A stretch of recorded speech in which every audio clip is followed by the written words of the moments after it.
अध्याय 5 कर्मयोग कृष्ण भावना भावित कर्म। अर्जुन उवाच संन्यासं कर्मणा कृष्ण पुनर्योग च शंससि यच्छ्रेय अयोरेकम तन्मे ब्रूहि सुनिश्चितम एक।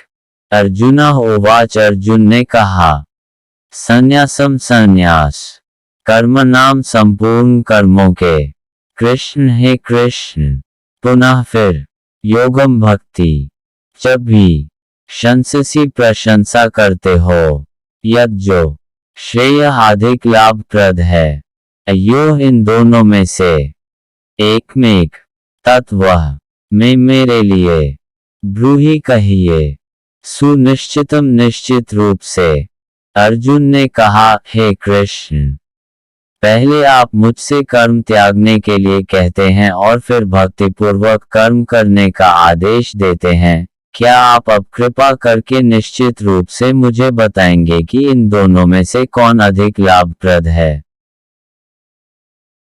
तात्पर्य भगवद गीता के इस 5वें अध्याय में भगवान बताते हैं कि भक्तिपूर्वक किया गया कर्म शुष्क चिंतन से श्रेष्ठ है। भक्ति पथ अधिक सुगम है क्योंकि दिव्य स्वरूपा भक्ति मनुष्य को कर्म बंधन से मुक्त करती है। द्वितीय अध्याय में आत्मा तथा उसके शरीर बंधन का सामान्य ज्ञान बतलाया गया है। उसी में बुद्धियोग अर्थात भक्ति द्वारा इस भौतिक बंधन से निकलने का भी वर्णन हुआ है।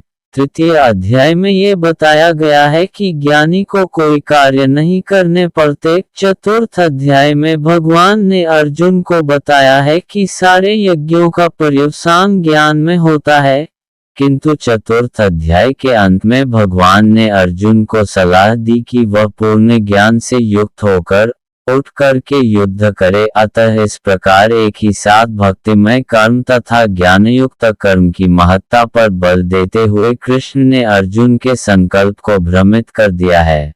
अर्जुन ये समझता है कि ज्ञान में संन्यास का अर्थ है इंद्रिय कार्यों के रूप में समस्त प्रकार के कार्यकलापों का परित्याग, किंतु यदि भक्ति योग में कोई कर्म करता है तो फिर कर्म का किस तरह त्याग हुआ। दूसरे शब्दों में वह ये सोचता है कि ज्ञानमय संन्यास को सभी प्रकार के कार्यों से मुक्त होना चाहिए क्योंकि उसे कर्म तथा ज्ञान असंगत से लगते हैं। ऐसा लगता है कि वह नहीं समझ पाया कि ज्ञान के साथ किया गया कर्म बंधनकारी न होने के कारण अकर्म के ही तुल्य है। अतएव वह पूछता है कि वह सब प्रकार से कर्म त्याग दे या पूर्ण ज्ञान से युक्त होकर कर्म करे। श्री भगवान उवाच संन्यासः कर्मयोगश्च निःश्रेयस्य कृवुभो तयोस्तु कर्म संन्यासात् कर्मयोगो विशिष्यते दो। श्री भगवान उवाच श्री भगवान ने कहा संन्यास कर्म का परित्याग, कर्मयोग निष्ठायुक्त कर्म, च भी निःश्रेयस्कर और मुक्तिपथ को ले जाने वाले। उभो दोनों, तयो दोनों में से, तू लेकिन कर्म संन्यासात् सकाम कर्मों के त्याग से, कर्म योग निष्ठायुक्त कर्म, विशिष्यते श्रेष्ठ है। श्री भगवान ने उत्तर दिया मुक्ति में लिए तो कर्म का परित्याग तथा भक्तिमय कर्म कर्मयोग दोनों ही उत्तम हैं, किंतु इन दोनों में से कर्म के परित्याग से भक्तियुक्त कर्म श्रेष्ठ है। तात्पर्य सकाम कर्म इंद्रिय तृप्ति में लगाना ही भवबंधन का कारण है। जब तक मनुष्य शारीरिक सुख का स्तर बढ़ाने के उद्देश्य से कर्म करता रहता है तब तक वह विभिन्न प्रकार के शरीरों में देहांतरण करते हुए भवबंधन को बनाए रखता है। इसकी पुष्टि भागवत 5:4-6 में इस प्रकार हुई है। नून प्रमत्तः कुरुते विकर्म यदिन्द्रिय प्रीत्या आपृणोति न साधु मन्ये यत आत्मनोऽयं सन्नपि क्लेशदास देहः पराभवस्तावद बोधजातो यावन्न जिज्ञासत आत्मतत्त्वम् यावत् क्रियास्तावदिदं मनोवैकर्मात्मकं यान् शरीर बन्धः एवं मनः कर्मवशं प्रयुङ्क्ते अविद्ययात्मन्युपधीयमाने प्रीतिर्यावन्मयि वासुदेवे न मुच्यते देहयोगेन तावत्। लोग इंद्रिय तृप्ति के पीछे मत हैं, वे यह नहीं जानते कि उनका क्लेशों से युक्त ये शरीर उनके विगत सकाम कर्मों का फल है। यद्यपि यह शरीर नाशवान है, किंतु ये नाना प्रकार के कष्ट देता रहता है। अतः इंद्रिय तृप्ति के लिए कर्म करना श्रेयस्कर नहीं है। जब तक मनुष्य अपने असली स्वरूप के विषय में जिज्ञासा नहीं करता, उसका जीवन व्यर्थ रहता है, और जब तक वह अपने स्वरूप को नहीं जान लेता तब तक उसे इंद्रिय तृप्ति के लिए सकाम कर्म करना पड़ता है। और जब तक वह इंद्रिय तृप्ति की इस चेतना में फंसा रहता है तब तक उसका देहांतरण होता रहता है। भले ही उसका मन सकाम कर्मों में व्यस्त रहे और अज्ञान द्वारा प्रभावित हो, किंतु उसे वासुदेव की भक्ति के प्रति प्रेम उत्पन्न करना चाहिए। केवल तभी वह भव बंधन से छूटने का अवसर प्राप्त कर सकता है। अतः ये ज्ञान ही कि वह आत्मा है, शरीर नहीं, मुक्ति के लिए पर्याप्त नहीं। जीवात्मा के स्तर पर मनुष्य को कर्म करना होगा, अन्यथा भवबंधन से उबरने का कोई अन्य उपाय नहीं है। किंतु कृष्ण भावना भावित होकर कर्म करना सकाम कर्म नहीं है। पूर्ण ज्ञान से युक्त होकर किए गए कर्म वास्तविक ज्ञान को बढ़ाने वाले हैं। बिना कृष्ण भावनामृत के केवल कर्मों के परित्याग से बद्ध जीव का हृदय शुद्ध नहीं होता। जब तक हृदय शुद्ध नहीं होता तब तक सकाम कर्म करना पड़ेगा, परंतु कृष्ण भावना भावित कर्मकर्ता को स्वतः सकाम कर्म के फल से मुक्त बनाता है, जिसके कारण उसे भौतिक स्तर पर उतरना नहीं पड़ता। अतः कृष्ण भावना भावित कर्म संन्यास से सदा श्रेष्ठ होता है, क्योंकि संन्यास में नीचे गिरने की संभावना बनी रहती है। कृष्ण भावनामृत से रहित संन्यास अपूर्ण है, जैसा कि श्री रूप गोस्वामी ने भक्तिरसामृत सिंधु में 258 पुष्टि की है। प्रापंचिकतया बुद्धया हरि संबंधि वस्तुनः मुमुक्षुभे परित्यागो वैराग्यम फल्गु कथ्यते।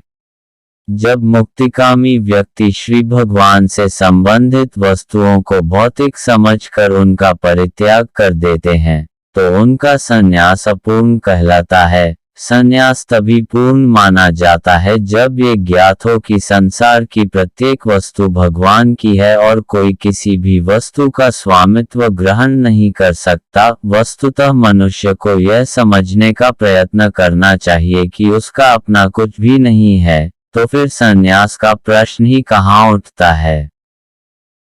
तो व्यक्ति यह समझता है कि सारी संपत्ति कृष्ण की है, वह नित्य सन्यासी है, प्रत्येक वस्तु कृष्ण की है, अतः उसका उपयोग कृष्ण के लिए किया जाना चाहिए। कृष्ण भावना भावित होकर इस प्रकार कार्य करना मायावादी सन्यासी के कृत्रिम वैराग्य से कहीं उत्तम है। ज्ञेयः स नित्य सन्यासी यो न द्वेष्टि न कांक्षति निर्द्वंद्वो ही महाबाहो सुख बंधात प्रमुच्यते। 3 ज्ञेय जानना चाहिए, सह वह नित्य सदैव सन्यासी सन्यासी यह जो न कभी नहीं द्वेष्टि घृणा करता है, न तो कांक्षति इच्छा करता है, निर्द्वंद्व समस्त द्वैतताओं से मुक्त, ही निश्चय ही महाबाहो है बलिष्ठ भुजाओं वाले, सुखम सुखपूर्वक, बंधात बंधन से, प्रमुच्यते पूर्णतया मुक्त हो जाता है। जो पुरुष न तो कर्मफलों से घृणा करता है और न कर्मफल की इच्छा करता है, वह नित्य सन्यासी जाना जाता है। हे महाबाहु अर्जुन, ऐसा मनुष्य समस्त द्वंद्वों से रहित होकर भवबंधन को पार कर पूर्णतया मुक्त हो जाता है। तात्पर्य: पूर्णतया कृष्ण भावना भावित पुरुष नित्य सन्यासी है, क्योंकि वह अपने कर्मफल से न तो घृणा करता है, न ही उसकी आकांक्षा करता है। ऐसा सन्यासी भगवान की दिव्य प्रेम भक्ति के परायण होकर पूर्ण ज्ञानी होता है, क्योंकि वह कृष्ण के साथ अपनी स्वाभाविक स्थिति को जानता है। वह भली भांति जानता रहता है कि कृष्ण पूर्ण अंशी है और वह स्वयं अंश मात्र है। ऐसा ज्ञान पूर्ण होता है क्योंकि यह गुणात्मक तथा सकारात्मक रूप से सही है। कृष्ण तादात्म्य की भावना भ्रांत है क्योंकि अंश अंशी के तुल्य नहीं हो सकता। ये ज्ञान की एकता गुणों की है, न कि गुणों की मात्रा की। सही दिव्य ज्ञान है जिससे मनुष्य अपने आप में पूर्ण बनता है, जिससे न तो किसी वस्तु की आकांक्षा रहती है न किसी का शोक, उसके मन में किसी प्रकार का छल कपट नहीं रहता क्योंकि वह जो कुछ भी करता है कृष्ण के लिए करता है। इस प्रकार छल कपट से रहित होकर वह इस भौतिक जगत से भी मुक्त हो जाता है। सांख्ययोगो प्रतिबालाः प्रवदन्ति न पंडिताः एकमप्यास्थितः सम्यगुभयो विन्दते फलम् 4। सांख्य भौतिक जगत का विश्लेषात्मक अध्ययन। योगो भक्तिपूर्ण कर्म, कर्मयोग। पृथक भिन्न। बालाः अल्पज्ञ। प्रवदन्ति कहते हैं, न कभी नहीं। पंडिता विद्वान जन। एकमेक में। अपि भी। आस्थितः स्थित। सम्यक पूर्णतया। उभय दोनों को। विन्दते भोग करता है। फलम फल। अज्ञानी ही भक्ति कर्मयोग को भौतिक जगत के विश्लेषात्मक अध्ययन सांख्य से भिन्न कहते हैं। जो वस्तुतः ज्ञानी हैं वे कहते हैं कि जो इनमें से किसी एक मार्ग का भली भांति अनुसरण करता है वह दोनों के फल प्राप्त कर लेता है। तात्पर्य। भौतिक जगत के विश्लेषात्मक अध्ययन सांख्य का उद्देश्य आत्मा को प्राप्त करना है। भौतिक जगत की आत्मा विष्णु या परमात्मा है। भगवान की भक्ति का अर्थ परमात्मा की सेवा है। एक विधि से वृक्ष की जड़ खोजी जाती है और दूसरी विधि से उसको सींचा जाता है। सांख्य दर्शन का वास्तविक छात्र जगत के मूल अर्थात विष्णु को ढूंढता है और फिर पूर्ण ज्ञान समेत अपने को भगवान की सेवा में लगा देता है। अतः मूलतः इन दोनों में कोई भेद नहीं है क्योंकि दोनों का उद्देश्य विष्णु की प्राप्ति है। जो लोग चरम उद्देश्य को नहीं जानते वे ही कहते हैं कि सांख्य और कर्मयोग एक नहीं है, किंतु जो विद्वान है वह जानता है कि इन दोनों भिन्न विधियों का उद्देश्य एक है। यत्सांख्यै प्राप्यते स्थान तद्योगैरपि गम्यते एकम सांख्यम च योग च यः पश्यति स पश्यति। 5। यद जो सांख्य दर्शन के द्वारा प्राप्यते प्राप्त किया जाता है, स्थानम स्थान, तत्व ही, योगे भक्ति द्वारा, अपि भी, गम्यते प्राप्त कर सकता है। एकमेक सांख्यम विश्लेषात्मक अध्ययन को, च तथा योगम भक्तिमय कर्म को, च तथा यह जो पश्यति देखता है, सह वह पश्यति वास्तव में देखता है।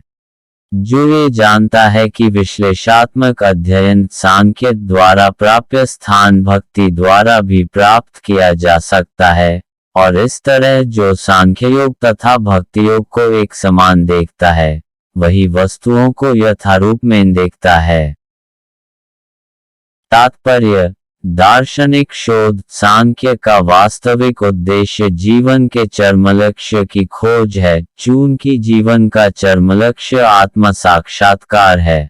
अतः इन दोनों विधियों से प्राप्त होने वाले परिणामों में कोई अंतर नहीं है।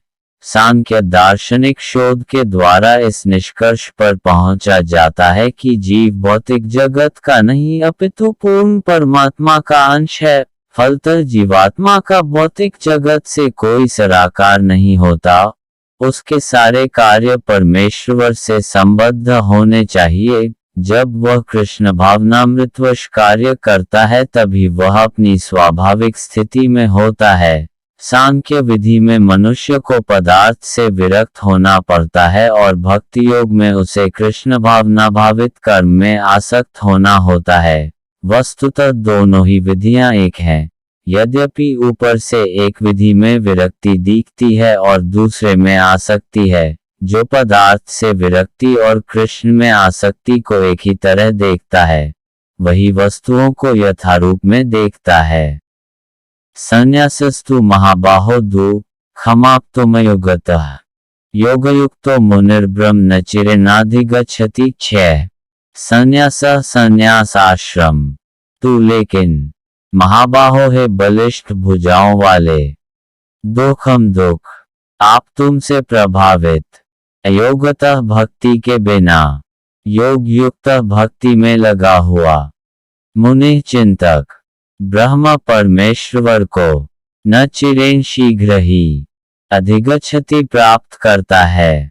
भक्ति में लगे बिना केवल समस्त कर्मों का परित्याग करने से कोई सुखी नहीं बन सकता, परंतु भक्ति में लगा हुआ विचारवान व्यक्ति शीघ्र ही परमेश्वर को प्राप्त कर लेता है।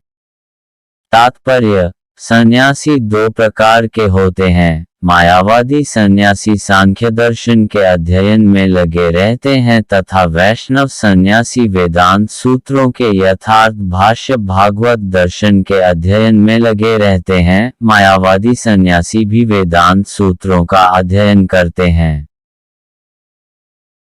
किंतु वे शंकराचार्य द्वारा प्रणीत शारीरिक भाष्य का उपयोग करते हैं। भागवत संप्रदाय के छात्र पांचरत्न की विधि से भगवान की भक्ति करने में लगे रहते हैं। अतः वैष्णव सन्यासियों को भगवान की दिव्य सेवा के लिए अनेक प्रकार के कार्य करने होते हैं। उन्हें भौतिक कार्यों से सरोकार नहीं रहता, किंतु तो भी वे भगवान की भक्ति में नाना प्रकार के कार्य करते हैं। किंतु मायावादी सन्यासी जो सांख्य तथा वेदांत के अध्ययन एवं चिंतन में लगे रहते हैं, वे भगवान की दिव्य भक्ति का आनंद नहीं उठा पाते, चूंकि उनका अध्ययन अत्यंत जटिल होता है।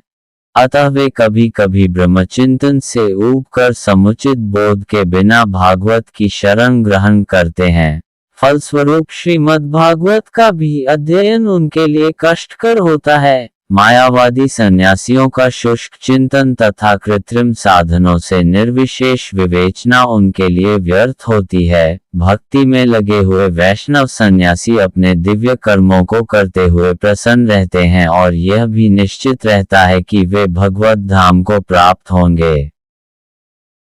मायावादी सन्यासी कभी कभी आत्म साक्षात्कार के पथ से नीचे गिर जाते हैं और फिर से समाज सेवा, परोपकार जैसे भौतिक कर्म में प्रवृत्त होते हैं। अतः निष्कर्ष ये निकला कि कृष्ण भावनामृत के कार्यों में लगे रहने वाले लोग ब्रह्म अब्रह्म विषयक साधारण चिंतन में लगे सन्यासियों से श्रेष्ठ हैं, यद्यपि वे भी अनेक जन्मों के बाद कृष्ण भावना भावित हो जाते हैं।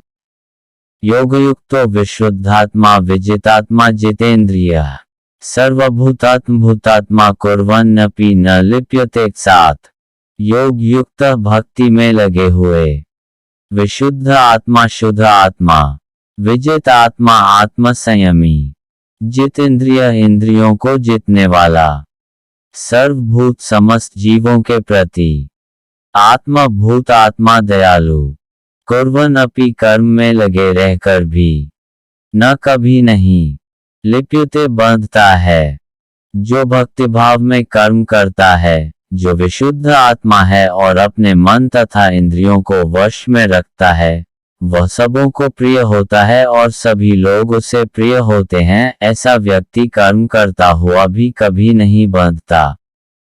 तात्पर्य: जो कृष्ण भावनामृत के कारण मुक्तिपथ पर है वह प्रत्येक जीव को प्रिय होता है और प्रत्येक जीव उसके लिए प्यारा है। ये कृष्ण भावनामृत के कारण होता है। ऐसा व्यक्ति किसी भी जीव को कृष्ण के पृथक नहीं सोच पाता। जिस प्रकार वृक्ष की पत्तियां तथा टहनियां वृक्ष से भिन्न नहीं होती, वह भली भांति जानता है कि वृक्ष की पत्तियां तथा टहनियां वृक्ष से भिन्न नहीं होती। वह भली भांति जानता है कि वृक्ष की जड़ में डाला गया जल समस्त पत्तियों तथा टहनियों में फैल जाता है अथवा आमाशय को भोजन देने से शक्ति स्वतः पूरे शरीर में फैल जाती है। चूंकि कृष्ण भावनामृत में कर्म करने वाला सबों का दास होता है, अतः वह हर एक को प्रिय होता है। चूंकि प्रत्येक व्यक्ति उसके कर्म से प्रसन्न रहता है, अतः उसकी चेतना शुद्ध रहती है। चूंकि उसकी चेतना शुद्ध रहती है, अतः उसका मन पूर्णतया नियंत्रण में रहता है। मन के नियंत्रित होने से उसकी इंद्रियां संयमित रहती है। चूंकि उसका मन सदैव कृष्ण में स्थिर रहता है, अतः उसके विचलित होने का प्रश्न ही नहीं उठता। न ही उसे कृष्ण से संबद्ध कथाओं के अतिरिक्त अन्य कार्यों में अपनी इंद्रियों को लगाने का अवसर मिलता है। वह कृष्ण कथा के अतिरिक्त और कुछ सुनना नहीं चाहता। वह कृष्ण को अर्पित किए हुआ भोजन के अतिरिक्त अन्य कुछ नहीं खाना चाहता और न ऐसे किसी स्थान में जाने की इच्छा रखता है जहां कृष्ण संबंधी कार्य न होता हो। अतः उसकी इंद्रियां वश में रहती हैं। ऐसा व्यक्ति जिसकी इंद्रियां संयमित हो, वह किसी के प्रति अपराध नहीं कर सकता। इस पर कोई यह प्रश्न कर सकता है, तो फिर अर्जुन अन्यों के प्रति युद्ध में आक्रामक क्यों था? क्या वह कृष्ण भावना भावित नहीं था? वस्तुतः अर्जुन ऊपर से ही आक्रामक था, क्योंकि जैसा कि द्वितीय अध्याय में बताया जा चुका है, आत्मा के अवध्य होने के कारण युद्ध भूमि में एकत्र हुए सारे व्यक्ति अपने अपने स्वरूप में जीवित बने रहेंगे। अतः आध्यात्मिक दृष्टि से कुरुक्षेत्र की युद्ध भूमि में कोई मारा नहीं गया।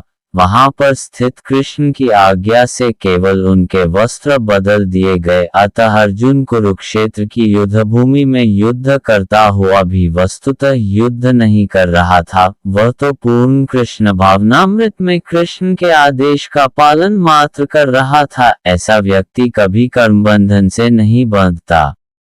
नैव किंचित करोमीति युक्तो मन्येत तत्त्ववित्। प्रश्न शृण्वन् प्रश्न जिघ्रन्नश्नं गच्छन् स्वपन् श्वसन् 8 प्रल्पन् विसृजन् गृह्रन्नन् मिष्ण मिष्णपि इंद्रियाणीन्द्रियार्थेषु वर्तन्ते इति धारयन् 9 ना नहीं एव निश्चय ही किंचित कुछ भी करोमि करता हूँ इति इस प्रकार युक्त दैवी चेतना में लगा हुआ मन्येत सोचता है तत्वविद सत्य को जानने वाला पश्यन देखता हुआ शृण्वन सुनता हुआ स्पृशन स्पर्श करता हुआ जिघ्रन सूंघता हुआ अश्नन खाता हुआ गच्छन जाता स्वपन स्वप्न देखता हुआ श्वसन सांस लेता हुआ प्रल्पन बात करता हुआ विसर्जन त्यागता हुआ ग्रहणन स्वीकार करता हुआ उन्मिशन खोलता हुआ निमिशन बंद करता हुआ अपितो भी इंद्रियाणि इंद्रियों को इंद्रिय अर्थेषु इंद्रिय तृप्ति में वर्तन्ते लगी रहने देकर इति इस प्रकार धारयन विचार करते हुए दिव्य भावनामृत युक्त पुरुष देखते सुनते स्पर्श करते सूंघते खाते चलते फिरते सोते तथा श्वास लेते हुए भी अपने अंतर में सदैव यही जानता रहता है कि वास्तव में वह कुछ भी नहीं करता। बोलते त्यागते ग्रहण करते या आंखें खोलते बंद करते हुए भी वह ये जानता रहता है कि भौतिक इंद्रियां अपने अपने विषयों में प्रवृत्त है और वह इन सब से पृथक है। तात्पर्य चूंकि कृष्ण भावना भावित व्यक्ति का जीवन शुद्ध होता है, फलतः उसे निकट तथा दूरस्थ 5 कारणों कर्ता कर्म अधिष्ठान प्रयास तथा भाग्य पर निर्भर किसी कार्य से कुछ लेना देना नहीं रहता। इसका कारण यह है कि वह भगवान की दिव्य देवा में लगा रहता है। यद्यपि ऐसा प्रतीत होता है कि वह अपने शरीर तथा इंद्रियों से कर्म कर रहा है, किंतु वह अपनी वास्तविक स्थिति के प्रति सचेत रहता है, जो कि आध्यात्मिक व्यस्तता है। भौतिक चेतना में इंद्रियां इंद्रिय तृप्ति में लगी रहती हैं, किंतु कृष्ण भावनामृत में वे कृष्ण की इंद्रियों की तुष्टि में लगी रहती हैं। अतः कृष्ण भावना भावित व्यक्ति सदा मुक्त रहता है। भले ही वह ऊपर से भौतिक कार्यों में लगा हुआ दिखाई पड़े। देखने तथा सुनने के कार्य ज्ञानेंद्रियों के कर्म हैं, जबकि चलना बोलना मल त्यागना आदि कर्मेंद्रियों के कार्य हैं। कृष्ण भावना भावित व्यक्ति कभी भी इंद्रियों के कार्यों से प्रभावित नहीं होता। वह भगवत सेवा के अतिरिक्त कोई दूसरा कार्य नहीं कर सकता क्योंकि उसे ज्ञात है कि वह भगवान का शाश्वत दास है। ब्रह्मण्याधाय कर्माणि संग त्यक्त्वा करोति यः लिप्यते न स पापेन पद्मपत्रमिवां स 10। ब्रह्मणि भगवान में आधाय समर्पित करके कर्माणि सारे कार्यों को संगम आसक्ति त्यक्त्वा त्याग कर करोति करता है यह जो लिप्यते प्रभावित होता है न कभी नहीं सह वह पापेन पाप से पद्मपत्रम कमल पत्र एव के सदृश अम्सा जल के द्वारा जो व्यक्ति कर्मफलों को परमेश्वर को समर्पित करके आसक्ति रहित होकर अपना कर्म करता है वह पाप कर्मों से उसी प्रकार अप्रभावित रहता है जिस प्रकार कमल पत्र जल से अस्पृश्य रहता है। तात्पर्य यहाँ पर ब्रह्मणि का अर्थ कृष्ण भावनामृत में है। ये भौतिक जगत प्रकृति के 3 गुणों की समग्र अभिव्यक्ति है जिसे प्रधान की संज्ञा दी जाती है। वेदमंत्र सर्वम हितद्ब्रह्म मांडुक्य उपनिषद 2 तस्मादेतद्ब्रह्म नामरूपं न च जायते मुंडक उपनिषद 1-2-10 तथा भगवद गीता में 14-3 मम योनिर्महद् ब्रह्म से प्रकट है कि जगत की प्रत्येक वस्तु ब्रह्म की अभिव्यक्ति है और यद्यपि कार्य भिन्न भिन्न रूप में प्रकट होते हैं किंतु तो भी वे कारण से अभिन्न हैं। ईशोपनिषद में कहा गया है कि सारी वस्तुएं परब्रह्म या कृष्ण से संबंधित हैं अतएव वे केवल उन्हीं की हैं। जो ये भलीभांति जानता है कि प्रत्येक वस्तु कृष्ण की है और वे ही प्रत्येक वस्तु के स्वामी हैं अतः प्रत्येक वस्तु भगवान की सेवा में ही नियोजित है उसे स्वभावतः शुभ अशुभ कर्मफलों से कोई प्रयोजन नहीं रहता। यहाँ तक कि विशेष प्रकार का कर्म संपन्न करने के लिए भगवान द्वारा प्रदत्त मनुष्य का शरीर भी कृष्ण भावनामृत में संलग्न किया जा सकता है तब ये पाप कर्मों के कल्मश से वैसे ही परे रहता है जैसे कि कमलपत्र जल से रहकर भी भीगता नहीं। भगवान गीता 3:30 में भी कहते हैं मयि सर्वाणि कर्माणि सन्यस्य संपूर्ण कर्मों को मुझे कृष्ण को समर्पित करो। तात्पर्य यह है कि कृष्ण भावनामृत विहीन पुरुष शरीर एवं इंद्रियों को अपना स्वरूप समझकर कर्म करता है किंतु कृष्ण भावना भावित व्यक्ति यह समझकर कर्म करता है कि वह देह कृष्ण की संपत्ति है अतः इसे कृष्ण की सेवा में प्रवृत्त होना चाहिए। कायेन मनसा बुद्धया कैवलेरिंद्रियैरपि योगिनः कर्म कुर्वन्ति संगं त्यक्त्वात्मशुद्धये 11। कायेन शरीर से मनसा मन से बद्धया बुद्धि से कैवल्य शुद्ध इंद्रिय इंद्रियों से अपि भी योगिनः कृष्ण भावना भावित व्यक्ति कर्म कुर्वन्ति करते हैं संगम आसक्ति त्यक्त्वा त्याग कर आत्मा की शुद्धि के लिए योगी जन आसक्ति रहित होकर शरीर मन बुद्धि तथा इंद्रियों के द्वारा भी केवल शुद्धि के लिए कर्म करते हैं। तात्पर्य जब कोई कृष्ण भावनामृत में कृष्ण की इंद्रिय तृप्ति के लिए शरीर मन बुद्धि अथवा इंद्रियों द्वारा कर्म करता है तो वह भौतिक कल्मश से मुक्त हो जाता है। कृष्ण भावना भावित व्यक्ति के कार्यों से कोई भौतिक फल प्रकट नहीं होता अतः सामान्य रूप से सदाचार कहे जाने वाले शुद्ध कर्म कृष्ण भावनामृत में रहते हुए सरलता से संपन्न किए जा सकते हैं। श्री रूप गोस्वामी में भक्तिरसामृत सिंधु में 1-2-187 इसका वर्णन इस प्रकार किया है।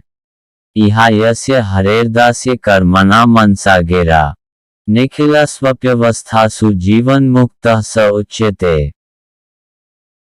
अपने शरीर मन, बुद्धि तथा वाणी से कृष्ण भावनामृत में कर्म करता हुआ कृष्ण सेवा में व्यक्ति इस संसार में भी मुक्त रहता है। भले ही वह तथाकथित अनेक भौतिक कार्यकलापों में व्यस्त क्यों न रहे, उसमें अहंकार नहीं रहता क्योंकि वह इसमें विश्वास नहीं रखता कि वह भौतिक शरीर है अथवा ये शरीर उसका है। वह जानता है कि वह ये शरीर नहीं है और न ये शरीर ही उसका है। वो स्वयं कृष्ण का है और उसका ये शरीर भी कृष्ण की संपत्ति है। जब वह शरीर, मन, बुद्धि, वाणी, जीवन, संपत्ति आदि से उत्पन्न प्रत्येक वस्तु को, जो भी उसके अधिकार में है, कृष्ण की सेवा में लगाता है तो वह तुरंत कृष्ण से जुड़ जाता है। वह कृष्ण से एक रूप हो जाता है और उस अहंकार से रहित होता है जिसके कारण मनुष्य सोचता है कि मैं शरीर हूँ। यही कृष्ण भावनामृत की पूर्णावस्था है। युक्तः कर्मफलं त्यक्त्वा शान्तिमाप्नोति नैष्ठिकीम्। अयुक्तः कामकारेण फले सक्तो निबध्यते 12। युक्तः भक्ति में लगा हुआ, कर्म फलम समस्त कर्मों के फल, त्यक्त्वा त्याग कर, शांतिम पूर्ण शांति को, अपनोति प्राप्त करता है, नैष्ठिकीम् अचल, अयुक्त कृष्ण भावना से रहित, काम कारेण कर्मफल को भोगने के कारण, फले फल में, सक्त आसक्त, निबध्यते बंधता है, निश्चल भक्त शुद्ध शांति प्राप्त करता है क्योंकि वह समस्त कर्मफल मुझे अर्पित कर देता है। किंतु जो व्यक्ति भगवान से युक्त नहीं है और जो अपने श्रम का फलकामी है, वह बंध जाता है। तात्पर्य: एक कृष्ण भावना भावित व्यक्ति तथा देहात्म बुद्धि वाले व्यक्ति में यह अंतर है कि पहला तो कृष्ण के प्रति आसक्त रहता है जबकि दूसरा अपने कर्मों के प्रति आसक्त रहता है। जो व्यक्ति कृष्ण के प्रति आसक्त रहकर उन्हीं के लिए कर्म करता है वह निश्चय ही मुक्त पुरुष है और उसे अपने कर्मफल की कोई चिंता नहीं होती। भागवत में किसी कर्म के फल की चिंता का कारण परम सत्य के ज्ञान के बिना द्वैत भाव में रहकर कर्म करना बताया गया है। कृष्ण श्री भगवान है। कृष्ण भावनामृत में कोई द्वैत नहीं रहता। जो कुछ विद्यमान है वह कृष्ण का प्रतिफल है और कृष्ण सर्वमंगलमय है। अतः कृष्ण भावनामृत में संपन्न सारे कार्य परम पद पर हैं। वे दिव्य होते हैं और उनका कोई भौतिक प्रभाव नहीं पड़ता। इस कारण कृष्ण भावनामृत में जीव शांति से पूरित रहता है। किंतु जो इंद्रिय तृप्ति के लिए लोभ में फंसा रहता है उसे शांति नहीं मिल सकती। यही कृष्ण भावनामृत का रहस्य है। यह अनुभूति कि कृष्ण के अतिरिक्त कुछ भी नहीं है, शांति तथा अभय का पद है। सर्वकर्माणि मनसा संन्यस्यास्ते सुखवशी, नवद्वारे पुरे देहि न्याय कुर्वन्न कारयन् तेरः। सर्व समस्त कर्माणि कर्मों को मनसा मन से, संन्यस्य त्याग कर, आस्ते रहता है, सुखम सुख में, वशी संयमी, नव द्वारे 9 द्वारों वाले, पूरे नगर में, देही देहवान आत्मा, न नहीं, एव निश्चय ही, कुर्वन करता हुआ, न नहीं, कारयन कराता हुआ। जब देहधारी जीवात्मा अपनी प्रकृति को वश में कर लेता है और मन से समस्त कर्मों का परित्याग कर देता है तब वह 9 द्वारों वाले नगर भौतिक शरीर में बिना कुछ किए कराए सुखपूर्वक रहता है। तात्पर्य: देहधारी जीवात्मा 9 द्वारों वाले नगर में वास करता है। शरीर अथवा नगर रूपी शरीर के कार्य प्राकृतिक गुणों द्वारा स्वतः संपन्न होते हैं। शरीर की परिस्थितियों के अनुसार रहते हुए भी जीव इच्छानुसार इन परिस्थितियों के परे भी हो सकता है। अपनी परा प्रकृति को विस्मृत करने के ही कारण वह अपने को शरीर समझ बैठता है और इसीलिए कष्ट पाता है। कृष्ण भावनामृत के द्वारा वह अपनी वास्तविक स्थिति को पुनः प्राप्त कर सकता है और इस देह बंधन से मुक्त हो सकता है। अतः ज्यों ही कोई कृष्ण भावनामृत को प्राप्त होता है तुरंत ही वह शारीरिक कार्यों से सर्वथा विलग हो जाता है। ऐसे संयमित जीवन में, जिसमें उसकी कार्य प्रणाली में परिवर्तन आ जाता है, वह 9 द्वारों वाले नगर में सुखपूर्वक निवास करता है। ये 9 द्वार इस प्रकार हैं। नवद्वारे पुरे देहि हंसो लेलायते बहे, वशी सर्वस्य लोकस्य स्थावरस्य चरस्य च। जीव के शरीर के भीतर वास करने वाले भगवान ब्रह्मांड के समस्त जीवों के नियंता हैं। ये शरीर 9 द्वारों, 2 आंखें, 2 नथुने, 2 कान, 1 मुंह, गुदा और उपस्थ से युक्त है। बद्धावस्था में जीव अपने आप को शरीर मानता है, किंतु जब वह अपनी पहचान अपने अंतर के भगवान से करता है तो वह शरीर में रहते हुए भी भगवान की भांति मुक्त हो जाता है। श्वेताश्वतर उपनिषद 3:18। अतः कृष्ण भावना भावित व्यक्ति शरीर के बाह्य तथा आंतरिक दोनों कर्मों से मुक्त रहता है। न कर्तृत्वम न कर्माणि लोकस्य सृजति प्रभु, न कर्मफल संयोग स्वभावस्तु प्रवर्ते 14। नहीं कर्तृत्वम कर्तापन या स्वामित्व को, न तो कर्माणि कर्मों को, लोकस्य लोगों के, सृजति उत्पन्न करता है, प्रभु शरीर रूपी नगर का स्वामी, न तो कर्म फल कर्मों के फल से, संयोगम संबंध को, स्वभाव प्रकृति के गुण, तू लेकिन प्रवर्ते कार्य करते हैं। शरीर रूपी नगर का स्वामी देहधारी जीवात्मा न तो कर्म का सृजन करता है, न लोगों को कर्म करने के लिए प्रेरित करता है, न ही कर्मफल की रचना करता है। ये सब तो प्रकृति के गुणों द्वारा ही किया जाता है। तात्पर्य, जैसा कि 7वें अध्याय में बताया जाएगा, जीव तो परमेश्वर की शक्तियों में से एक है, किंतु भगवान की अपरा प्रकृति है जो पदार्थ से भिन्न है। संयोगवश परा प्रकृति या जीवन आदिकाल से प्रकृति अपरा के संपर्क में रहा है। जिस नाशवान शरीर या भौतिक आवास को वह प्राप्त करता है वह अनेक कर्मों तथा उनके फलों का कारण है। ऐसे बद्ध वातावरण में रहते हुए मनुष्य अपने आप को अज्ञानवश शरीर मानकर शरीर के कर्मफलों का भोग करता है। अनंत काल से उपार्जित यह अज्ञान ही शारीरिक सुख दुख का कारण है। ज्यों ही जीव शरीर के कार्यों से पृथक हो जाता है त्यों ही वह कर्मबंधन से भी मुक्त हो जाता है। जब तक वह शरीर रूपी नगर में निवास करता है तब तक वह इसका स्वामी प्रतीत होता है, किंतु वास्तव में वह न तो इसका स्वामी होता है और न इसके कर्मों तथा फलों का नियंता ही। वह तो इस भवसागर के बीच जीवन संघर्ष से रत प्राणी है। सागर की लहरें उसे उछालती रहती हैं, किंतु उन पर उसका वश नहीं चलता। उसके उद्धार का एकमात्र साधन है कि दिव्य कृष्ण भावनामृत द्वारा समुद्र के बाहर आए। इसी के द्वारा समस्त शांति से उसकी रक्षा हो सकती है। नादते कस्यचित् पापं न चैव सुकृत विभु, अज्ञानेनावृत ज्ञान तेन मुह्यन्ति जन्तवः 15।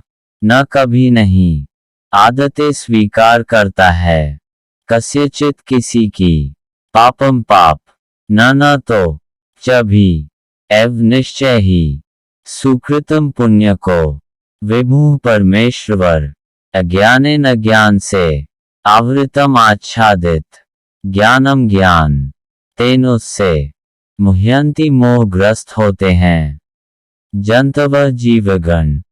परमेश्वर न तो किसी के पापों को ग्रहण करता है न पुण्यों को, किंतु सारे देहधारी जीव उस अज्ञान के कारण मोहग्रस्त रहते हैं जो उनके वास्तविक ज्ञान को आच्छादित किए रहता है। तात्पर्य, विभु का अर्थ है परमेश्वर जो असीम ज्ञान, धन, बल, यश, सौंदर्य तथा त्याग से युक्त है। वह सदैव आत्मतृप्त और पाप पुण्य से अविचलित रहता है। वह किसी भी जीव के लिए विशिष्ट परिस्थिति नहीं उत्पन्न करता। अपितु जीव अज्ञान से मोहित होकर जीवन के लिए विशिष्ट परिस्थिति की कामना करता है, जिसके कारण कर्म तथा फल की श्रृंखला आरंभ होती है। जीव परा प्रकृति के कारण ज्ञान से पूर्ण है, तो भी वह अपनी सीमित शक्ति के कारण अज्ञान के वशीभूत हो जाता है। भगवान सर्वशक्तिमान है, किंतु जीव नहीं है। भगवान विभु अर्थात सर्वज्ञ है, किंतु जीव अणु है। जीवात्मा में इच्छा करने की शक्ति है, किंतु ऐसी इच्छा की पूर्ति सर्वशक्तिमान भगवान द्वारा ही की जाती है। अतः जब जीव अपनी इच्छाओं से मोहग्रस्त हो जाता है तो भगवान उसे अपनी इच्छा पूर्ति करने देते हैं, किंतु किसी परिस्थिति विशेष में इच्छित कर्मों तथा फलों के लिए उत्तरदायी नहीं होते। अतएव मोहग्रस्त होने से देहधारी जीव अपने को परिस्थितिजन्य शरीर मान लेता है और जीवन के क्षणिक दुख तथा सुख को भोगता है। भगवान परमात्मा रूप में जीव के चिरसंगी रहते हैं, फलतः वे प्रत्येक जीव की इच्छाओं को उसी तरह समझते हैं जिस तरह फूल के निकट रहने वाला फूल की सुगंध को इच्छा जीव को बद्ध करने के लिए सूक्ष्म बंधन है। भगवान मनुष्य की योग्यता के अनुसार उसकी इच्छा का पूरा करते हैं। आपन सोची होत नहीं प्रभु सोची तत्काल। अतः व्यक्ति अपनी इच्छाओं को पूरा करने में सर्वशक्तिमान नहीं होता, किंतु भगवान इच्छाओं की पूर्ति कर सकते हैं। वे निष्पक्ष होने के कारण स्वतंत्र अनुजीवों की इच्छाओं में व्यवधान नहीं डालते, किंतु जब कोई कृष्ण की इच्छा करता है तो भगवान उसकी विशेष चिंता करते हैं और उसे इस प्रकार प्रोत्साहित करते हैं कि भगवान को प्राप्त करने की उसकी इच्छा पूरी हो और वह सदैव सुखी रहे। अतएव वैदिक मंत्र पुकार कर कहते हैं, अशु येव साधु कर्म कारयति तम यमेभ्यो लोकेभ्यो निनिश्यते। अशु एवा साधु कर्म कारयति यमधो निनिश्यते। भगवान जीव को शुभ कर्मों में इसीलिए प्रवृत्त करते हैं जिससे वह ऊपर उठे। भगवान उसे अशुभ कर्मों में इसीलिए प्रवृत्त करते हैं जिससे वह नरक जाए। कौशिक की उपनिषद 3:8। अज्ञो जंतुर्निश्चयमात्मनः सुख दुःख्योः ईश्वर प्रेरितो गच्छेत स्वर्गं वाश्रवभ्रमेव च।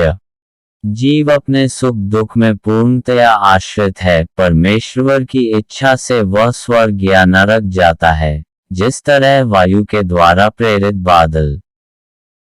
अतः देहधारी जीव कृष्ण भावनामृत की उपेक्षा करने की अपनी अनादि प्रवृत्ति के कारण अपने लिए मोह उत्पन्न करता है। फलस्वरूप स्वभावतः सच्चिदानंद स्वरूप होते हुए भी वह अपने अस्तित्व की लघुता के कारण भगवान के प्रति सेवा करने की अपनी स्वाभाविक स्थिति भूल जाता है और इस तरह वह अविद्या द्वारा बंदी बना लिया जाता है। अज्ञानवश जीव ये कहता है कि उसके भवबंधन के लिए भगवान उत्तरदायी हैं। इसकी पुष्टि वेदांत सूत्र 2:1-34 भी करते हैं। वैषम्यनैर्घृण्य न सापेक्षत्वात् तथा ही दर्शयति। भगवान न तो किसी के प्रति घृणा करते हैं, न किसी को चाहते हैं, यद्यपि ऊपर से ऐसा प्रतीत होता है।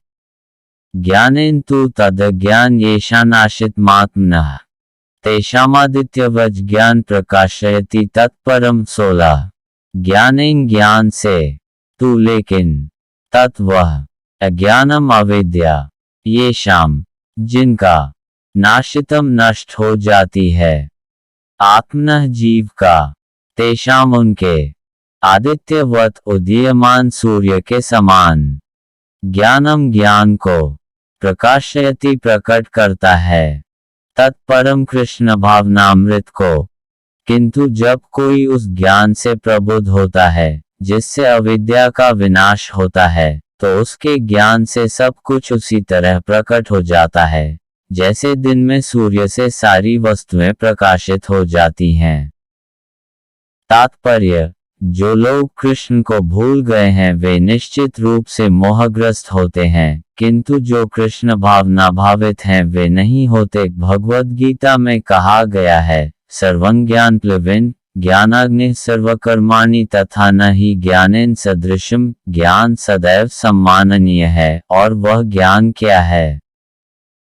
श्री कृष्ण के प्रति आत्मसमर्पण करने पर ही पूर्ण ज्ञान प्राप्त होता है, जैसा कि गीता में 7:19 ही कहा गया है, बहुना जन्मनामन्ते ज्ञानवान मां प्रपद्यते। अनेकानेक जन्म बीत जाने पर ही पूर्ण ज्ञान प्राप्त करके मनुष्य कृष्ण की शरण में जाता है, अथवा जब उसे कृष्ण भावनामृत प्राप्त होता है तो उसे सब कुछ प्रकट होने लगता है।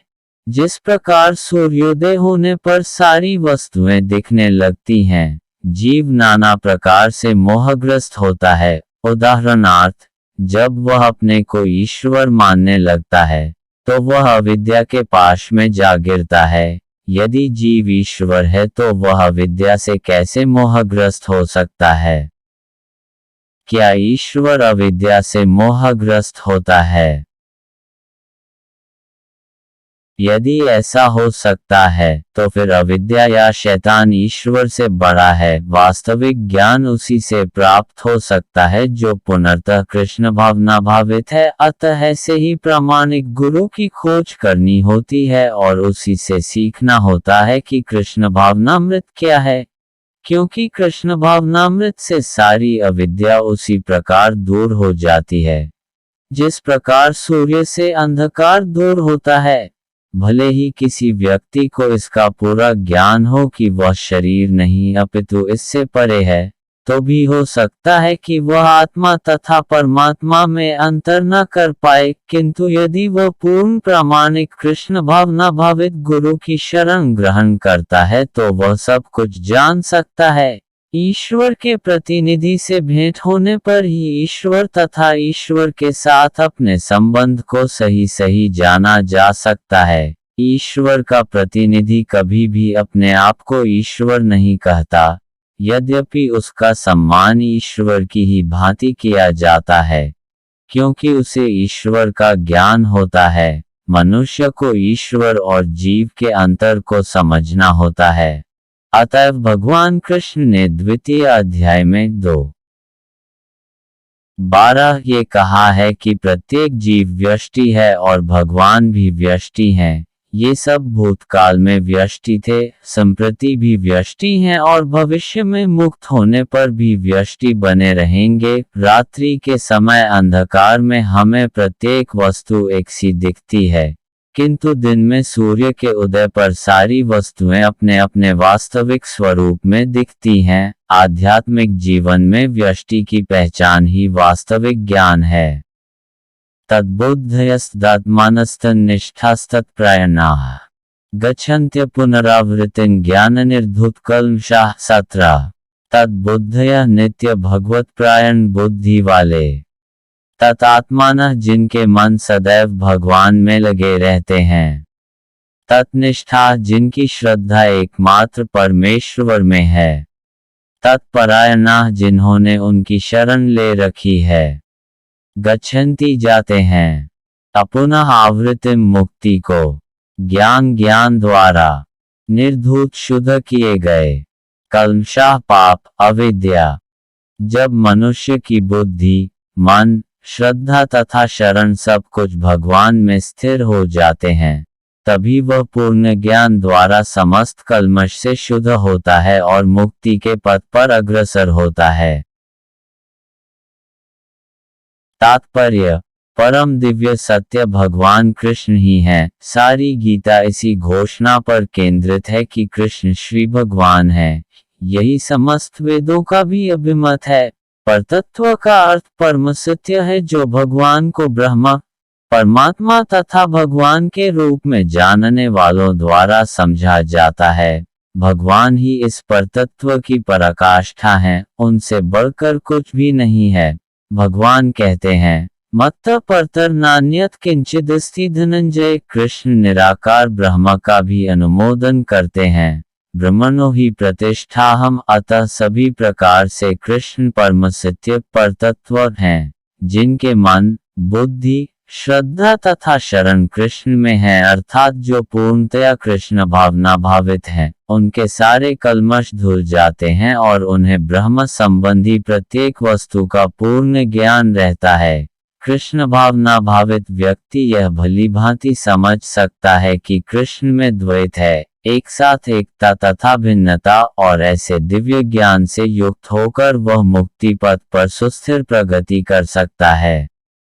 विद्याविनयसंपन्ने ब्राह्मणे गवि हस्तिनी शुनि चैव श्वपाके च पंडिताः समदर्शिनः। 18 विद्या शिक्षण, विनय तथा विनम्रता से संपन्न युक्त ब्राह्मणे ब्राह्मण में, गवि गाय में, हस्तिनी हाथी में, शुनि कुत्ते में, च तथा एव निश्चय ही श्वपाके कुत्ताभक्षी चांडाल में, च क्रमशः पंडिता ज्ञानी, समदर्शिना समान दृष्टि से देखने वाले, विनम्र साधु पुरुष अपने वास्तविक ज्ञान के कारण एक विद्वान तथा विनीत ब्राह्मण, गाय, हाथी, कुत्ता तथा चांडाल को समान दृष्टि संभाव से देखते हैं।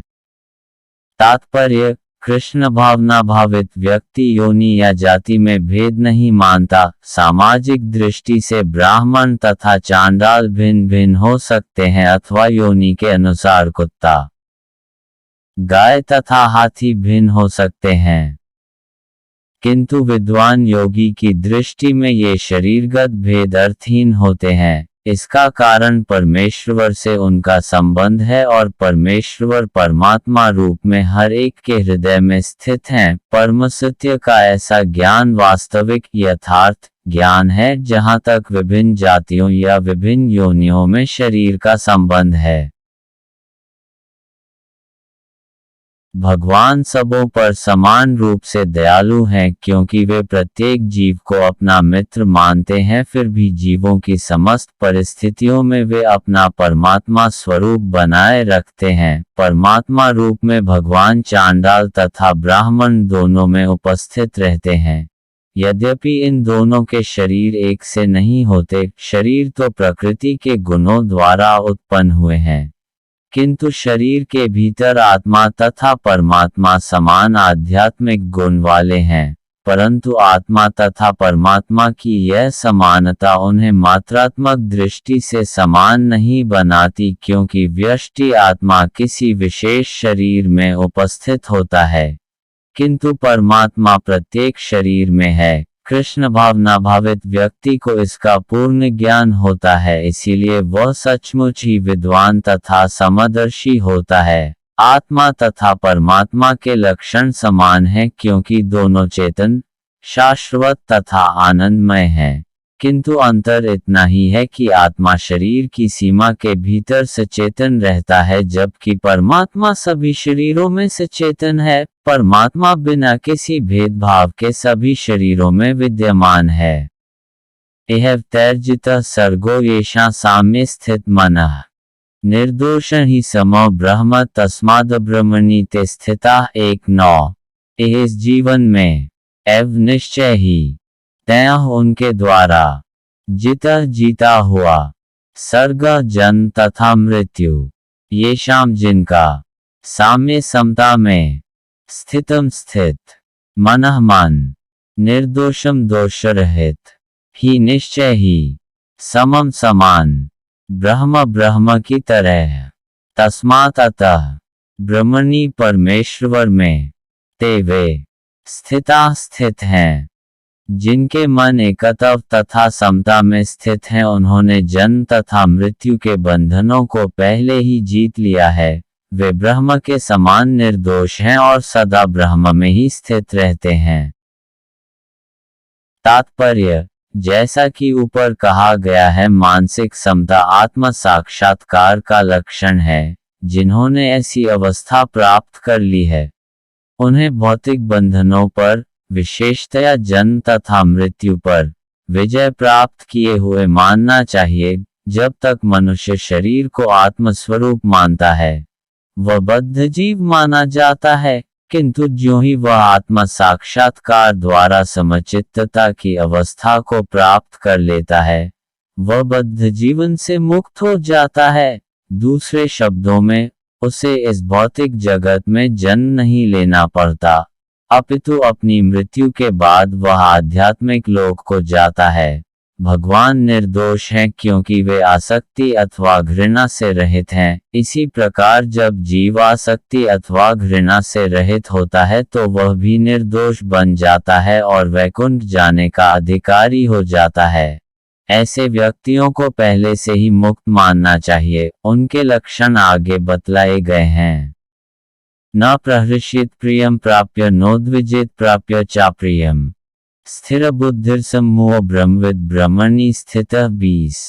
न कभी नहीं प्रहृष्येत हर्षित होता है, प्रियम प्रिय को, प्राप्य प्राप्त करके, न नहीं उद्विजेत विचलित होता है, प्राप्य प्राप्त करके, च भी अप्रियम अप्रिय को, स्थिर बुद्धि आत्मबुद्धि कृष्ण चेतना, असम्मोह मोह रहित संशय रहित, ब्रह्मविद परब्रह्म को जानने वाला, ब्रह्मणि ब्रह्म में, स्थित स्थित, जो न तो प्रिय वस्तु को पाकर हर्षित होता है और न अप्रिय को पाकर विचलित होता है, जो स्थिर बुद्धि है, जो मोह रहित और भगवद विद्या को जानने वाला है, वह पहले से ही ब्रह्म में स्थित रहता है।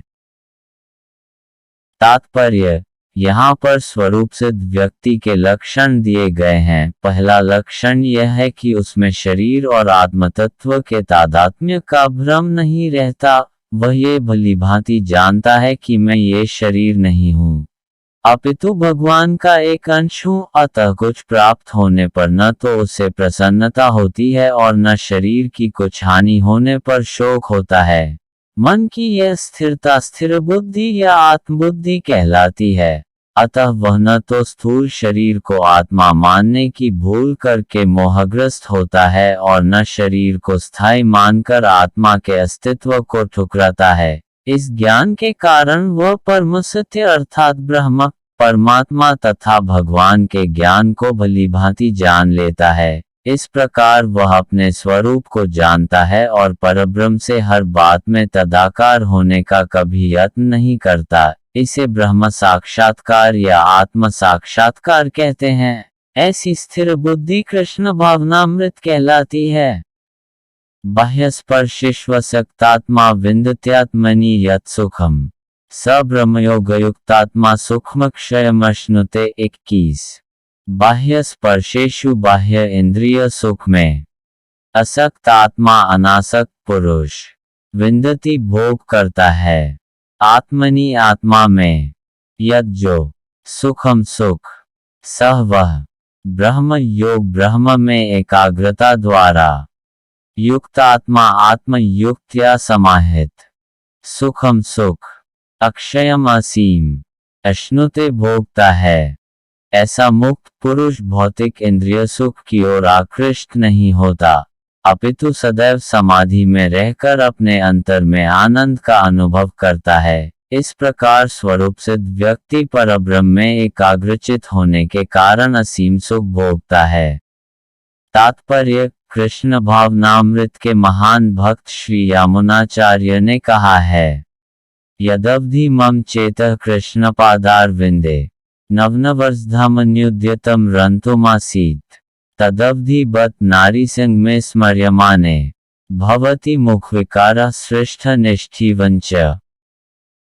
जब से मैं कृष्ण की दिव्य प्रेमा भक्ति में लगकर उनमें नित्य नवीन आनंद का अनुभव करने में लगा हूँ, तब से जब भी काम सुख के बारे में सोचता हूँ तो इस विचार पर ही थूकता हूँ और मेरे होंठ रुचि से सिमट जाते हैं। ब्रह्मयोगी अथवा कृष्ण भावना भावित व्यक्ति भगवान की प्रेमा भक्ति में इतना अधिक लीन रहता है कि इंद्रिय सुख में उसकी तनिक भी रुचि नहीं रह जाती। भौतिकता की दृष्टि में काम सुख ही सर्वोपरि आनंद है, सारा संसार उसी के वशीभूत है और भौतिकतावादी लोग तो इस प्रोत्साहन के बिना कोई कार्य ही नहीं कर सकते, किंतु कृष्ण भावनामृत में लीन व्यक्ति काम सुख के बिना ही उत्साहपूर्वक अपना कार्य करता रहता है। यही आत्म साक्षात्कार की कसौटी है।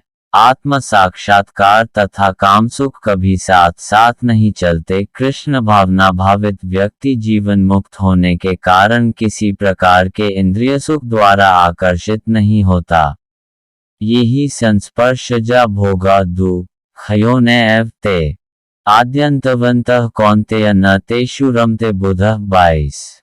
ये जो ही निश्चय ही संस्पर्श जाह भौतिक इंद्रियों के स्पर्श से उत्पन्न, भोगाह भोग, दुख दुख, योनयः स्रोत कारण, एव निश्चय ही ते वे आदि प्रारंभ, अंतवंत अंत काले, कौन्तेय हे कुंती पुत्र, न कभी नहीं, तेषु उनमें, रमते आनंद लेता है, बुध बुद्धिमान मनुष्य, बुद्धिमान मनुष्य दुख के कारणों में भाग नहीं लेता जो कि भौतिक इंद्रियों के संसर्ग से उत्पन्न होते हैं। हे कुंती पुत्र, ऐसे भोगों का आदि तथा अंत होता है, अतः चतुर व्यक्ति उनमें आनंद नहीं लेता। तात्पर्य, भौतिक इंद्रिय सुख उन इंद्रियों के स्पर्श से उद्भूत हैं जो नाशवान है, क्योंकि शरीर स्वयं नाशवान है। मुक्तात्मा किसी नाशवान वस्तु में रुचि नहीं रखता। दिव्य आनंद के सुखों से भली भांति अवगत वह भला मिथ्या सुख के लिए क्यों सहमत होगा। पद्म पुराण में कहा गया है, रमन्ते योगिनोनन्ते सत्यानंदे चिदात्मनि इति रामपदेनासो पर ब्रह्माभिधीयते। योगी जन परम सत्य में रमण करते हुए अनंत दिव्य सुख प्राप्त करते हैं, इसीलिए परम सत्य को भी राम कहा जाता है। भागवत में 5:5 भी कहा गया है, नायम देहो देहभाजान नृलोके कष्टान कामानर्थे विद्भुजाये तपो दिव्यम पुत्र का यान सत्वम शुद्धयेद यस्माद् ब्रह्म सौख्यम त्वानंतम। हे पुत्रो, इस मनुष्य योनि में इंद्रिय सुख के लिए अधिक श्रम करना व्यर्थ है। ऐसा सुख तो सूकरों को भी प्राप्य है। इसकी अपेक्षा तुम्हें इस जीवन में तप करना चाहिए, जिससे तुम्हारा जीवन पवित्र हो जाए और तुम असीम दिव्य सुख प्राप्त कर सको। अतः जो यथार्थ योगी या दिव्य ज्ञानी हैं वे इंद्रिय सुखों की ओर आकृष्ट नहीं होते, क्योंकि ये निरंतर भवरोग के कारण हैं। वो भौतिक सुख के प्रति जितना ही आसक्त होता है, उसे उतने ही अधिक भौतिक दुख मिलते हैं। शक्नोति है व्यः सोढुन प्राक् शरीर विमोक्षणात् कामक्रोधोद्भव वेग से युक्त स सुखी नरः 23। शक्नोति समर्थ है, एहैव इसी शरीर में, यह जो सोढुम सहन करने के लिए, प्राक पूर्व शरीर विमोक्षणात् त्याग करने से, काम इच्छा क्रोध तथा क्रोध से, उद्भवम उत्पन्न, वेगम वेग को, सह वह, युक्ता समाधि में, सह वही, सुखी नरः मनुष्य। यदि इस शरीर को त्यागने के पूर्व कोई मनुष्य इंद्रियों के वेगों को सहन करने तथा इच्छा एवं क्रोध के वेग को रोकने में समर्थ होता है, तो वह इस संसार में सुखी रह सकता है।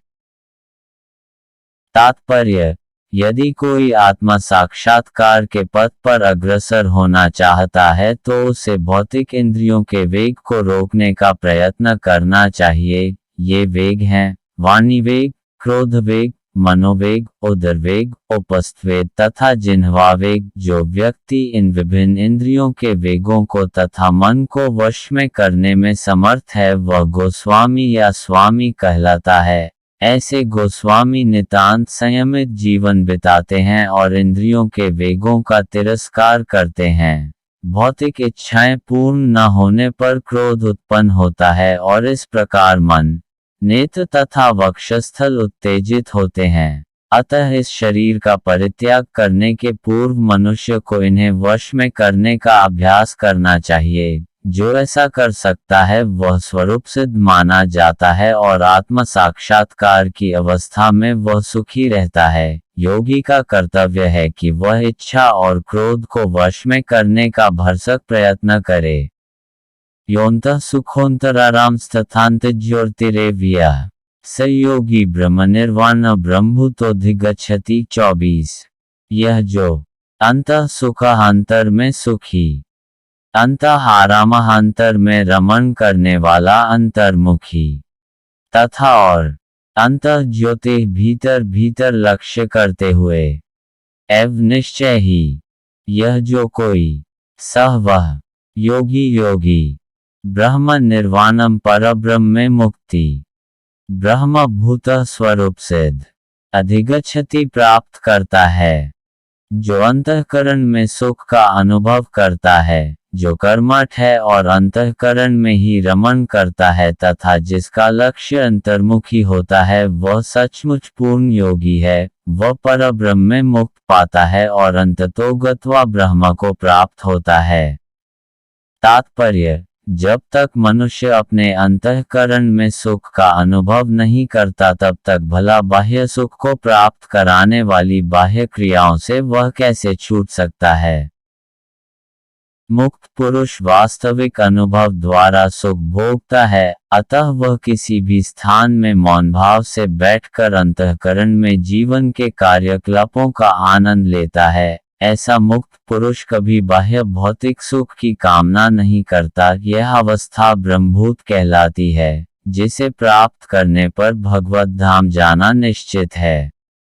लभन्ते ब्रह्मनिर्वाणं ऋषयः क्षीणकल्मषाः छिन्नद्वैधा यतात्मानः सर्वभूतहिते रताः। 25 लभन्ते प्राप्त करते हैं ब्रह्म निर्वाणम मुक्ति, ऋषय अंतर से क्रियाशील रहने वाले, क्षीण कल्मषाः समस्त पापों से रहित, छिन्न निवृत्त होकर, द्वैधा द्वैत से, यतात्मानः आत्म साक्षात्कार में निरत, सर्वभूत समस्त जीवों के हिते कल्याण में रताह लगे हुए, जो लोग संशय से उत्पन्न होने वाले द्वैत से परे हैं, जिनके मन आत्म साक्षात्कार में रत हैं, जो समस्त जीवों के कल्याण कार्य करने में सदैव व्यस्त रहते हैं और जो समस्त पापों से रहित हैं, वे ब्रह्मनिर्वाण मुक्ति को प्राप्त होते हैं।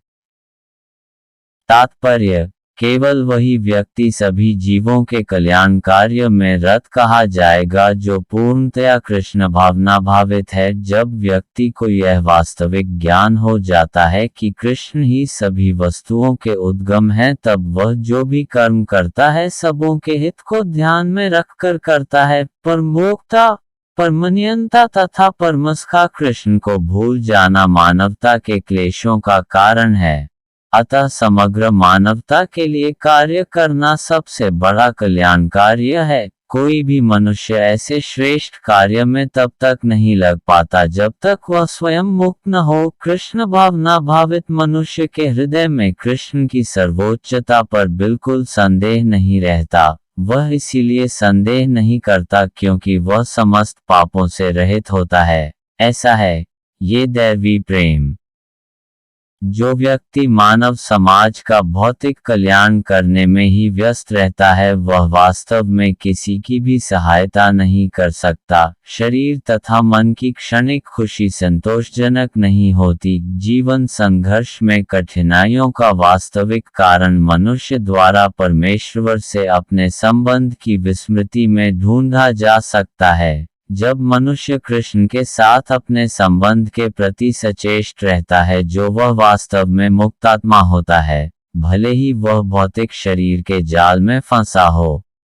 कामक्रोध विमुक्ताना यतीना यच्चेतसाम अभितो ब्रह्मनिर्वाण वर्तते विदितात्मनाम। 26 काम इच्छाओं, क्रोध तथा क्रोध से विमुक्तानाम मुक्त पुरुषों की, यतीनाम साधु पुरुषों की, यच्चेतसाम मन के ऊपर संयम रखने वालों की, अभितः निकट भविष्य में आश्रवस्त, ब्रह्म निर्वाणम ब्रह्म में मुक्ति वर्तते होती है, विदित आत्मानम स्वरूप सिद्धों की, जो क्रोध तथा समस्त भौतिक इच्छाओं से रहित हैं, जो स्वरूप सिद्ध आत्मसंयमी हैं और संसिद्धि के लिए निरंतर प्रयास करते हैं, उनकी मुक्ति निकट भविष्य में सुनिश्चित है। तात्पर्य, मोक्ष के लिए सतत प्रयत्नशील रहने वाले साधु पुरुषों में से जो कृष्ण भावना भावित होता है वह सर्वश्रेष्ठ है। इस तथ्य की पुष्टि भागवत में 4:22-39 इस प्रकार हुई है। यत्पाद पंकजप्लाश्विलास भक्त्या कर्माशय ग्रथितमुद्ग्रथ्यन्ति सन्तः तद्वन्न रिक्तम त्यो यत्योपि रोध स्त्रोतोगणास्तम्रना भज वासुदेवम। भक्तिपूर्वक भगवान वासुदेव की पूजा करने का प्रयास तो करो। बड़े से बड़े साधु पुरुष भी इंद्रियों के वेग को अपनी कुशलता से रोक पाने में समर्थ नहीं हो पाते जितना कि वे जो काम कर्मों की तीव्र इच्छा को समूल नष्ट करके और भगवान के चरण कमलों की सेवा करके दिव्य आनंद में लीन रहते हैं। बद्ध जीव में कर्म के फलों को भोगने की इच्छा इतनी बलवती होती है कि ऋषियों मुनियों तक के लिए कठोर परिश्रम के बावजूद ऐसी इच्छाओं को वश में करना कठिन होता है। जो भगवत भक्त कृष्ण चेतना में निरंतर भक्ति करता है और आत्मा साक्षात्कार में सिद्ध होता है वह शीघ्र ही मुक्ति प्राप्त करता है। आत्म साक्षात्कार का पूर्ण ज्ञान होने से वह निरंतर समाधिस्थ रहता है। ऐसा ही एक उदाहरण दिया जा रहा है। दर्शन ध्यान संस्पर्शः मत्स्य कूर्म विहंगमाः स्वान्यपत्यानि पुष्णन्ति तथा हम्पि पद्मज। मछली कछुआ तथा पक्षी केवल दृष्टि चिंतन तथा स्पर्श से अपनी संतानों को पालते हैं। हे पद्मज मैं भी उसी तरह करता हूँ। मछली अपने बच्चों को केवल देखकर बड़ा करती है। कछुआ केवल चिंतन द्वारा अपने बच्चों को पालता है। कछुआ अपने अंडे स्थल में देता है और स्वयं जल में रहने के कारण निरंतर अंडों का चिंतन करता रहता है। इसी प्रकार भगवत भक्त भगवत धाम से दूर स्थिर रहकर भी भगवान का चिंतन करके कृष्ण भावनामृत द्वारा उनके धाम पहुंच सकता है। उसे भौतिक क्लेशों का अनुभव नहीं होता। ये जीवन अवस्था ब्रह्मनिर्वाण अर्थात भगवान में निरंतर लीन रहने के कारण भौतिक कष्टों का अभाव कहलाती है। स्पर्शान कृत्वा बहिर्बाह्यांश्चक्षुश्चैवान्तरे भ्रुवो प्राणापानो समो कृत्वा नासाभ्यन्तरचारिणो 27 यतेन्द्रिय मनोबुद्धिर्मुनिर्मोक्षप्रायणः विगतेच्छा भय क्रोधो यः सदा मुक्तैव सः 28 स्पर्शान इंद्रिय विषयों यथा ध्वनि को कृत्वा करके बहिः बाहरी बाह्यान अनावश्यक चक्षु आँखें च भी एव निश्चय ही अंतरे मध्य में भ्रुवः बाहों के प्राण अपानो ऊर्ध्व तथा अधोगामी वायु समो रुद्ध कृत्वा करके नास अभ्यंतर नाथुनों के भीतर चारिणों चलने वाले यत संयमित इंद्रिय इंद्रियां मनः मन बुद्धि बुद्धि मुनि योगी मोक्ष मोक्ष के लिए परायणः तत्पर विगत परित्याग करके इच्छा इच्छाएं भय डर क्रोध क्रोध यह जो सदा सदैव मुक्त मुक्त एव निश्चय ही सह वह समस्त इंद्रिय विषयों को बाहर करके दृष्टि को भौहों के मध्य में केंद्रित करके प्राण तथा अपान वायु को नथुनों के भीतर रोककर और इस तरह मन इंद्रियों तथा बुद्धि को वश में करके जो मोक्ष को लक्ष्य बनाता है वह योगी इच्छा भय तथा क्रोध से रहित हो जाता है। जो निरंतर इस अवस्था में रहता है वह अवश्य ही मुक्त है। तात्पर्य कृष्ण भावनामृत में रत होने पर मनुष्य तुरंत ही अपने आध्यात्मिक स्वरूप को जान लेता है जिसके पश्चात भक्ति के द्वारा वह परमेश्वर को समझता है। जब मनुष्य भक्ति करता है तो वह दिव्य स्थिति को प्राप्त होता है और अपने कर्म क्षेत्र में भगवान की उपस्थिति का अनुभव करने योग्य हो जाता है। यह विशेष स्थिति मुक्ति कहलाती है। मुक्ति विषयक उपर्युक्त सिद्धांतों का प्रतिपादन करके श्री भगवान अर्जुन को ये शिक्षा देते हैं कि मनुष्य किस प्रकार अष्टांग योग का अभ्यास करके इस स्थिति को प्राप्त होता है। यह अष्टांग योग 8 विधियों नियम, आसन, प्राणायाम, प्रत्याहार, धारणा, ध्यान तथा समाधि में विभाजित है। छठे अध्याय में योग के विषय में विस्तृत व्याख्या की गई है। 5वें अध्याय के अंत में तो इसका प्रारंभिक विवेचन ही दिया गया है। योग में प्रत्याहार विधि से शब्द, स्पर्श, रूप, स्वाद तथा गंध का निराकरण करना होता है और तब दृष्टि को दोनों भौहों के बीच लाकर अधखुली पलकों से उसे नासाग्र पर केंद्रित करना पड़ता है। आंखों को पूरी तरह बंद करने से कोई लाभ नहीं होता क्योंकि तब सो जाने की संभावना रहती है। न ही आंखों को पूरा खुला रखने से कोई लाभ है क्योंकि तब तो इंद्रिय विषयों द्वारा आकृष्ट होने का भय बना रहता है। नाखूनों के भीतर श्वास की गति को रोकने के लिए प्राण तथा अपान वायुओं को सम किया जाता है। ऐसे योगाभ्यास से मनुष्य अपनी इंद्रियों के ऊपर नियंत्रण प्राप्त करता है, बाह्य इंद्रिय विषयों से दूर रहता है और अपनी मुक्ति की तैयारी करता है। इस योग विधि से मनुष्य समस्त प्रकार के भय तथा क्रोध से रहित हो जाता है और परमात्मा की उपस्थिति का अनुभव करता है। दूसरे शब्दों में, कृष्ण भावनामृत योग के सिद्धांतों को संपन्न करने की सरलतम विधि है। अगले अध्याय में इसकी विस्तार से व्याख्या होगी, किंतु कृष्ण भावना भावित व्यक्ति सदैव भक्ति में लीन रहता है जिससे उसकी इंद्रियों के अन्यत्र प्रवृत्त होने का भय नहीं रह जाता। अष्टांग योग की अपेक्षा इंद्रियों को वश में करने की यह अधिक उत्तम विधि है। भोक्तार यज्ञ तपसा सर्वलोक महेश्वरम सुहृदम सर्वभूताना ज्ञात्वा मां शांतिम रक्षति। 29।